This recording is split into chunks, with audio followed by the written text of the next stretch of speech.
r/NoSleep. Posted by u/horror, junkie123. I work at a small town McDonald's. My manager makes us follow a strange set of rules. I'll have a number 4 meal with extra cheese, 2 Big Macs with a large fry, 3 apple pies, and shamrock shake. Alright Stan, your total comes out to $46.50. The land whale grunted approvingly as he shoved a greasy wad of crumpled bills into Gary's outstretched palm. Here's your change. I'll call your number when it's ready. Stan trundled away to await his late-night snack as Gary and I prepared the food. Geez, man. Does he have a family waiting at home or something? I whispered as Gary shoveled fries into a red and yellow box. Blair, does that man look like he's got a wife and kids? Stan is one of our regulars. You'll see him pretty often if you stick with the night shift. I grimaced as I prepared the shake. Great. Lucky me. Hey, it could be a lot worse. Honestly, Stan is the least of your worries, he said as a shudder rippled through his body. We processed the remainder of the food in silence. Gary and I then shuffled to the counter, each donning a full tray. Stan, orders up, Gary exclaimed as the boulder of a man darted at an alarming speed to retrieve his sodium-rich smorgasbord. He snatched the trays from us, hurriedly ambling back to his corner table. I watched in astonishment as the man inhaled his meal. Hey, could you help me sweep in the back? Best to do it now before any more customers. Gary was interrupted by an obnoxiously loud alarm blaring from his pocket. Stan looked up at him, glowering at the unwelcome ringing. Sorry. Gotta take this, he said, darting to the kitchen and out of view. He returned a moment later. All the color had drained from his face. He appeared sickly, like he'd suddenly caught a nasty case of the flu. That was my aunt, Norma. She said my parents were in a car wreck.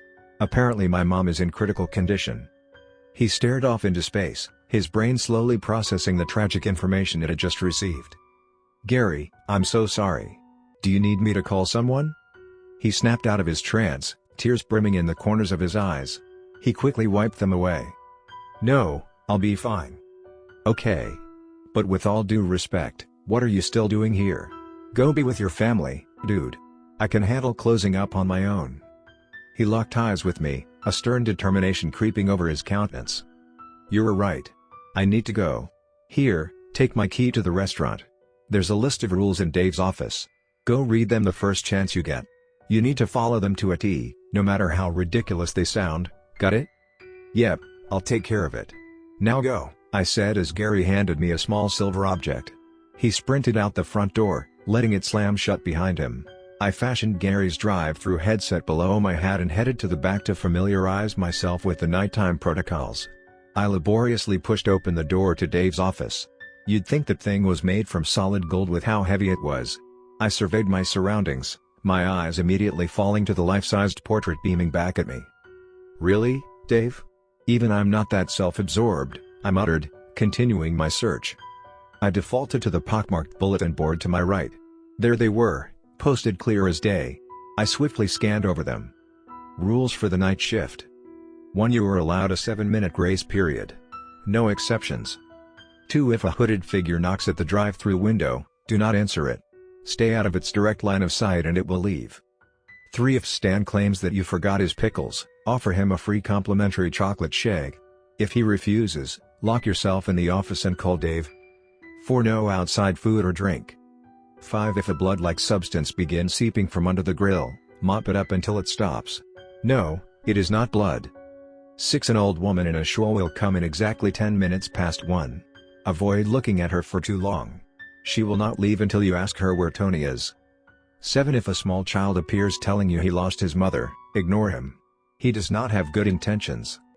8. You are required to comply with the employee dress code. Speak to management if you need clarification on what is acceptable. 9. If you are alone and you feel the undeniable sensation of being watched, lock yourself in the office immediately and wait for it to dissipate. 10. The store closes at 2 a.m. Before you clock out, place 2 packages of raw burgers on the stove. 11. Always leave the restaurant by 2:37 a.m. The Hamburglar doesn't like company. 12. Failure to adhere to these rules will result in immediate termination.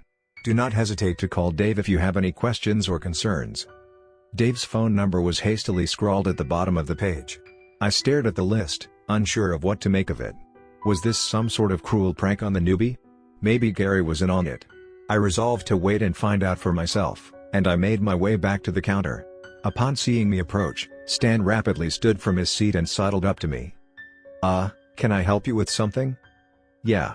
You forgot my pickles." I mentally rolled my eyes. Gary hadn't been gone for 10 minutes and the fun was already ramping up. "Look, I watched my coworker make those. I know he didn't," I began, before Rule 3 crept into my head. I'm sorry. I can offer you a free shake for the inconvenience?" His fortunes flapped as he fervently shook his head. "No, I don't want any more food. There is another way you could make it up to me though." A malicious grin inched across his face. A blanket of fierce and adrenaline bursting through my veins. "I'm 16, sir. If you really think." "That's not what I meant, you dumb broad. I want a refund." "What? No, you already ate it all." "Fine. If you won't give me my money back, I'll have to take it from you." The massive mound of flesh began waddling to meet me behind the counter. I fled to the back, praying he wouldn't catch me. I glanced behind me as I struggled to push open the absurdly heavy office door. Stan was barreling toward me, sending shelves of product crashing to the ground. My heart thumped against my ribcage so hard that it hurt. I had just managed to slip through the door and slam it shut when he reached it. Thud. He pounded his ape-like fists against the sturdy metal frame, shouting obscenities at me all the while. "I'll get you, you little whore. You can't stay in there forever." He was right. I instantly ripped the yellowing piece of paper from the board and punched in Dave's number. He picked up after an agonizingly long minute of waiting. "Hello? This had better be good. I value my beauty sleep." "Dave, it's Stan. The free shake didn't work. I'm trapped in the office." Dave sighed. "All right, put it on speaker and hold your phone up to the door so he can hear me." I obliged, clenching my cracked iPhone 7 with a vice grip and sticking it close to the rattling door. "Stan? Stan, can you hear me? It's Dave." The room fell eerily silent. "Oh yeah, what's up, Davey?" "Stan, are you harassing one of my employees again? I don't need to get Mrs. Barrett on the phone, do I?" No, please. I'll behave, I swear. Please, just don't call her." His voice trembled as he spoke. "I don't know. That's what you said the last time." "I promise I'll never bother her again. Come on Davey, show a little compassion." Dave took a moment to respond. "All right. But I need you to go home and you need to apologize to Mrs. Blake for scaring her." "Blair," I interjected, face-palming myself. "Right. Apologize to Blair and I'll let you off the hook." "Oh, thank you. Sorry, Blaze. So, can I take you up on that free shake?" "No, Stan. No free shake tonight. I need you to leave," Dave said, a stern finality in his statement. Without another word, Stan angrily tromped through the kitchen and out the front door. I didn't release my breath until I heard it shut behind him. Thanks, Dave. "Anytime, kid." In my experience, threatening to call his mother is a decent deterrent for any overgrown man-baby. I chuckled, sensing the tension disperse. "I'm gonna get back to bed now. Good luck tonight." And with that, he abruptly hung up. I sat for a moment, controlling my breathing in order to steady my palpitating heart, before returning to my duties. I trudged into the kitchen and begrudgingly got to work cleaning the mess of boxes and condiments that Stan had strewn throughout the area. I had just put the final ketchup bottle in its place, when out of the corner of my eye, I saw it. A figure was standing at the drive-thru window. I immediately tensed up, every muscle in my body freezing in place. It glared at me, yellow glowing eyes piercing the darkness. It raised a gloved fist and knocked lightly on the thin glass. The sound freed me from my stupor. Rule 2. I dashed to the counter and crouched behind it, hugging my knees to my chest. Ice flooded my veins as the knocking grew louder. The window shook in its frame as the light knocks soon escalated to rapid pounding. I squeezed my eyes shut, terrified at the notion that the slim barrier to the outside world wouldn't hold. The constant noise assaulted my eardrums, crashing against them like thunder during a storm. The knocking crescendoed into a fever pitch of resounding slams.